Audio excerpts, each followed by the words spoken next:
continuons nos conversations.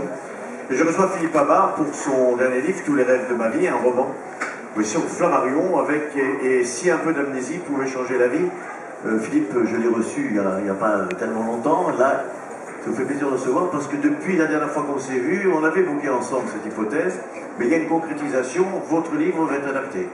Voilà, tout à fait. Tout à fait, on est en train de signer les droits pour le cinéma, après une petite bagarre entre 4 producteurs qui se sont un peu jetés dessus, ça fait plaisir. Hein, oui. Ça fait plaisir. Surtout pour un premier roman, on se sent un peu flatté. Mais bon, il faut dire aussi que je viens du cinéma et de la télévision, puisque je suis scénariste. Donc, c'est un milieu que vous connaissez. Mais vous n'avez pas écrit le livre en fonction de la télévision? Pas du tout. Oui. Pas du tout, du tout. Non, j'ai écrit le livre comme si c'était une récréation pour moi. Alors, on va venir sur le thème de ce livre. C'est un livre, c'est un peu d'amnésie autour de l'amnésie, mais d'habitude, dans les romans, ce qui se passe, que ce soit policier ou pas, quelqu'un a un accident, il perd la mémoire, il ne se rappelle plus de rien, et il essaye de reconstituer sa mémoire. Et finalement, très souvent, ce qu'il découvre n'est pas à la hauteur de ses espérances. Il regrette un peu de retrouver la mémoire. Dans le cas du roman de Philippe, c'est tout à fait différent. C'est quelqu'un qui n'aime pas du tout la vie, ou pas trop la vie dans laquelle il se trouve, et qui se dit, tiens, finalement, si j'étais amnésique, ça me permettrait peut-être d'avoir une deuxième chance. Oui, alors, on va dire, c'est pas quelqu'un vraiment qui... Oui, c'est quelqu'un qui... On reste sur un mode plutôt d'humour, de légèreté, Oui, c'est pas du tout un roman policier style Jallembourg, hein. Non, c'est pas un polar du tout, mais néanmoins, il y a une structure qui vous happe, c'est une structure qui est très scénarisée, et qui fait qu'on reste dans le suspense. Mais on reste sur de la comédie. Donc cette femme qui est au bord du burn-out, on peut le dire, qui est avocate, qui a 2 enfants adolescents, qui a un mari qu'elle suspecte d'être un mari adultère, elle est un petit peu au bord de craquer, elle a un ras-le-bol, et un jour elle se fait faucher par le rétroviseur d'un bus. Là elle a 2-3 jours de coma, et elle se réveille, et elle se dit, je vais vous expliquer pourquoi elle a cette réflexion, elle se dit, et si j'étais amnésique à ce moment-là, je pourrais tout recommencer, faire croire à tout le monde que j'ai tout oublié, et rebâtir. Et l'idée, c'est vraiment cette reconstruction. Et cette idée, elle l'a eue parce qu'une de ses meilleures amies est amnésique, et elle, c'était totalement accidentel. Et elle se dit, je vais faire comme elle. Finalement, c'est quelque chose de très pratique, c'est un très bon alibi. Très bon alibi, mais très dangereux, parce que jouer les amnésiques, les gens autour de vous ne se méfient plus et disent des vérités qui parfois ou pas des vérités, mais des choses qui ne font pas toujours plaisir. Oui, alors on a un petit peu de tout. On a les gens qui vont lui faire croire certaines choses, comme ses enfants, qui vont peut-être jouer un petit peu là-dessus, en lui disant ah, oui maman, tu m'autorisais à fumer, tu sais très bien que je fume, et puis tu n'avais rien contre. Sa fille qui lui dit attends, j'avais la permission de 2h du matin pour sortir. Et évidemment, elle ne peut pas se rebeller contre ça. Elle ne peut rien dire, puisque de toute façon, elle est censée avoir tout oublié. Donc, elle encaisse, jusqu'au moment où elle se dit, maintenant, ça suffit. Et elle va reprendre les choses en main. Qu'est-ce qui vous a donné cette idée? C'est finalement de se dire, à un moment de la vie, tiens, si on mettait les pendules à zéro, si je recommençais, si je pouvais avoir une deuxième chance de vivre différemment? Oui, c'est ça, c'est un peu une histoire de chemin de vie. On prend tous un chemin à un moment ou à un autre, jusqu'au jour où on se dit, est-ce que j'ai pris le bon? Et finalement, on veut changer d'aiguillage, mais c'est pas si facile de changer d'aiguillage, parce que de toute façon, on a un entourage, on a le candidaton des uns et des autres, et c'est très difficile, effectivement, de pouvoir, au milieu de sa vie, se dire, tiens, je vais prendre un autre chemin. Mais avec cet alibi, on est considéré un peu comme handicapé quelque part. On est mal à pauvre, on se fait plaindre. Oui, puis on ne fait pas peur.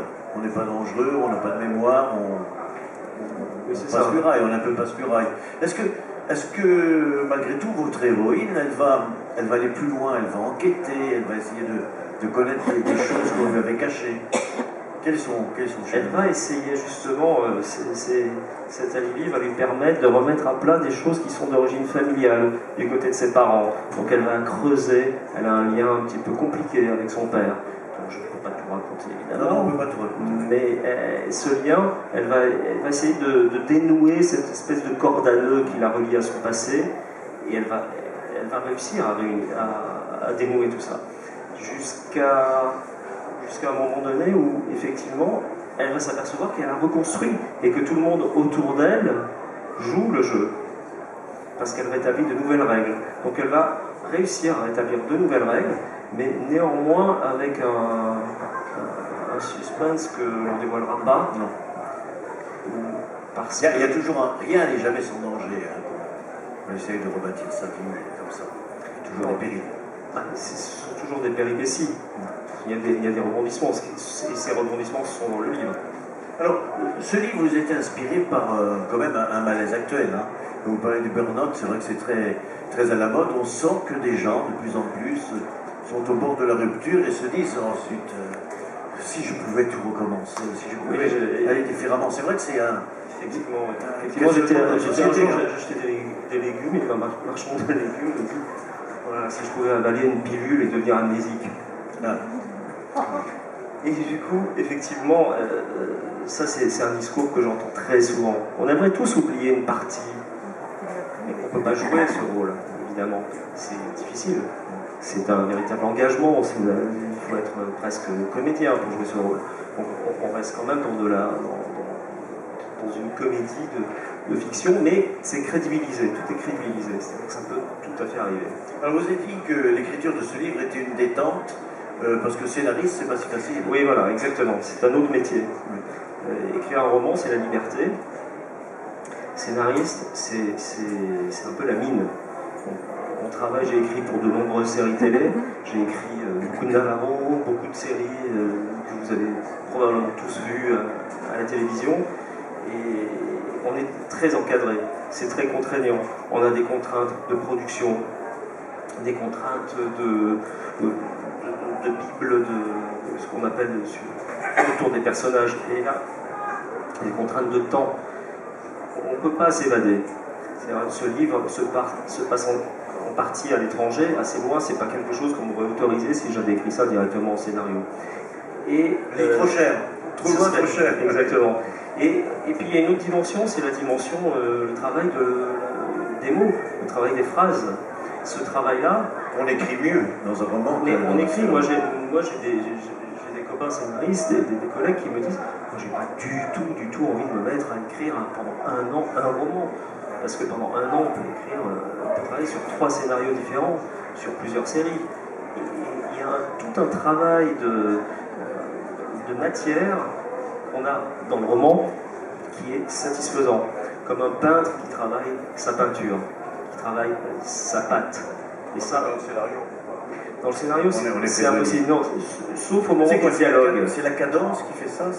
Non, c'est la forme. Oui. C'est la forme.